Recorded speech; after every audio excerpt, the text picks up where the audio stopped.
എല്ലാവർക്കും കേളി മീഡിയയിലേക്ക് സ്വാഗതം. എൻ്റെ ചാനൽ ആദ്യമായിട്ട് കാണുകയാണെങ്കിൽ സബ്സ്ക്രൈബ് ചെയ്യുക, സപ്പോർട്ട് ചെയ്യുക, നിങ്ങളുടെ വിലയേറെ അഭിപ്രായങ്ങൾ കമൻറ്റായി രേഖപ്പെടുത്തുക.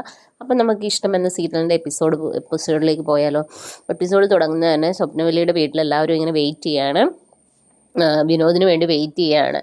അപ്പോൾ അങ്ങനെ വിനോദ് അകത്തേക്ക് വരുന്നു. ഇഷിത പോയി തുറക്കുന്നു. അപ്പോൾ വിനോദ് ചോദിക്കുന്നത് എന്തിനാണ് എന്നെ വിളിച്ചതെന്ന് ചോദിക്കുന്നത്. അപ്പോൾ ഇഷിത പറയും ഇത് ഏട്ടനോട് തന്നെ ചോദിച്ചാൽ മതി എന്ന് പറയും. അങ്ങനെ വിനോദിൻ്റെ കല്യാണ കാര്യങ്ങളൊക്കെ അവർ സംസാരിക്കുകയാണ്. ആ സമയത്ത് നമ്മുടെ സ്വപ്നവല്ലി പറയും സുചിത്രയുമായിട്ട് വിവാഹം നടത്താൻ പറ്റത്തില്ല. മഞ്ജിമയും പറയും. പക്ഷേ മഹേഷ് പറയും സുചിത്രയുമായിട്ട് തന്നെയാണ് വിവാഹം നടത്തുന്നത്, അതിലിനി ആരും ഒന്നും പറയേണ്ട എന്ന് പറയും.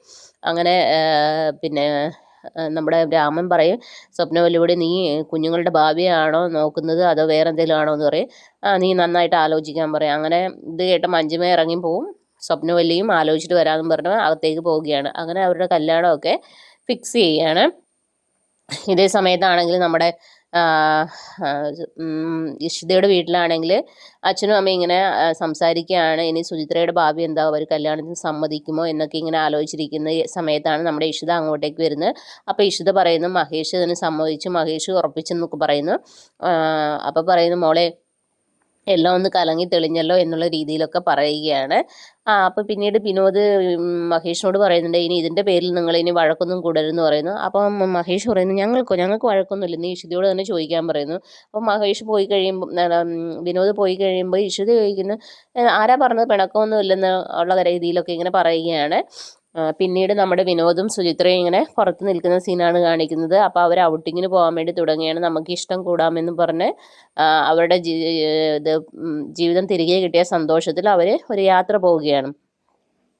പിന്നീട് നമ്മുടെ മനസ്സുനിയുടെ വീടാണ് കാണിക്കുന്നത്. മനസ്സുനിയാണെങ്കിൽ എങ്ങനെയും ഒരു കുഞ്ഞ് വേണം എന്നുള്ള രീതിയിൽ ഇങ്ങനെ ഇരിക്കുകയാണ്. അപ്പോൾ ലയ ആണെങ്കിൽ കുഞ്ഞിനെ ദത്തെടുക്കാൻ എന്നൊക്കെ പറയുന്നു. പക്ഷേ അന്നേരം മനസ്സിനെ അത് സമ്മതിക്കത്തൊന്നുമില്ല. മനസ്സിൽ പറയും നമുക്ക് വേറെ എന്തെങ്കിലും വഴി നോക്കാം എന്നുള്ള രീതിയിലൊക്കെ പറയുകയാണ്.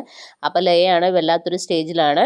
അപ്പോൾ ഇവരിങ്ങനെ ഡോക്ടറെ കാണാൻ വേണ്ടി പ്ലാൻ ചെയ്യുന്ന സമയത്ത് നമ്മുടെ ഈശ്വരാണെങ്കിൽ മൊബൈൽ ഒരു സ്വാമിയുടെ സിദ്ധവൈദ്യെന്നും പറഞ്ഞിട്ട് കൊണ്ടുവരികയാണ്. അപ്പോൾ അമ്മയുടെ അടുത്ത് ഇങ്ങനെ പറയുന്നു അവർക്കാണെങ്കിൽ ദൈവിക ഇതുള്ളതുകൊണ്ട് അവരെല്ലാത്തിനും അത് സമ്മതിക്കും. അപ്പോൾ അവർ പറയുന്നത് പോകാമെന്ന് പറയുന്നു. അപ്പം ഈശ്വർ തന്നെ ഓൺലൈൻ കയറി ബുക്ക് ചെയ്തിട്ടുണ്ടായിരുന്നു. അപ്പം മാധവ് പറയും ഏട്ടൻ എന്ത് സിദ്ധിക്ക് വേണ്ടിയാണെന്ന് ചോദിക്കും. അപ്പോൾ പറയും എനിക്ക് വേണ്ടിയല്ല നിനക്ക് വേണ്ടിയാന്ന് പറയും. അപ്പോൾ പറയും ഞാൻ പോകില്ല എന്ന് പറയും, ഞങ്ങളൊരു ഡോക്ടറെ കാണാൻ പോവുകയാണെന്ന് പറയും. അപ്പോൾ ലയ പറയില്ല ഞാൻ പോവും, എനിക്ക് എങ്ങനെയാണെങ്കിലും ഒരു കുഞ്ഞിനെ വേണമെന്ന് പറയും. അങ്ങനെ ഫോട്ടോ കാണിക്കുകയാണ്. ഫോട്ടോ കാണിക്കുന്ന സമയത്ത് നമ്മുടെ ആശു ഇത് എത്തി നോക്കുന്നുണ്ട്. പക്ഷേ ആശുവിനത് കാണാൻ പറ്റുന്നില്ല ആരാണെന്നുള്ളത്. പക്ഷേ ഇവർ അത് കൈലാസാണ്. കൈലാസിനെ ഇവരങ്ങ് വിശ്വസിക്കുകയാണ്. കാരണം സിദ്ധനാണ് മറ്റേണെന്നൊക്കെ പറഞ്ഞിട്ടാണ് ഇത് ചെയ്യുന്നത്. അങ്ങനെ കൈലാസിനെ അങ്ങ് വിശ്വസിച്ച് ഇത് ചെയ്യുകയാണ്. അപ്പോൾ അവർ പോകാൻ തീരുമാനിക്കുകയാണ്. എന്തായാലും പോകും എന്ന് പറയുകയാണ്. ഇങ്ങനെയാണ് നമ്മുടെ എപ്പിസോഡ് അവസാനിക്കുന്നത്. നാളത്തെ എപ്പിസോഡിലാണെങ്കിൽ നമ്മുടെ മഹേഷിൻ്റെയും ഇഷിതയുടെയും കുറേ നല്ല നിമിഷങ്ങളുണ്ട്.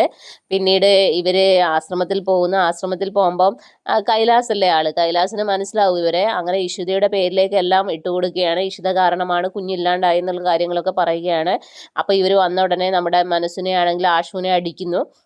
അപ്പോൾ ലയ പറയുന്നു നിൻ്റെ അനിയത്തി കാരണമാണ് എനിക്കെല്ലാം നഷ്ടപ്പെട്ടത് എന്നുള്ള രീതിയിലൊക്കെ പറയുകയാണ്. അപ്പോൾ നമ്മുടെ ആശു ഇഷിതയെ വിളിച്ച് കാര്യങ്ങളൊക്കെ പറയുന്നു. അപ്പോൾ ഇഷിത പറയുന്നു ഇതും ഇനി എൻ്റെ പേരിലായല്ലേ എന്നുള്ള രീതിയിൽ പറയുകയാണ്. അപ്പോൾ നാളത്തെ എപ്പിസോഡ് ഒരു അടിപൊളി എപ്പിസോഡാണ്. അപ്പോൾ എല്ലാവരും വെയിറ്റ് ചെയ്യുക. അപ്പോൾ ഓക്കെ ബൈ ബൈ.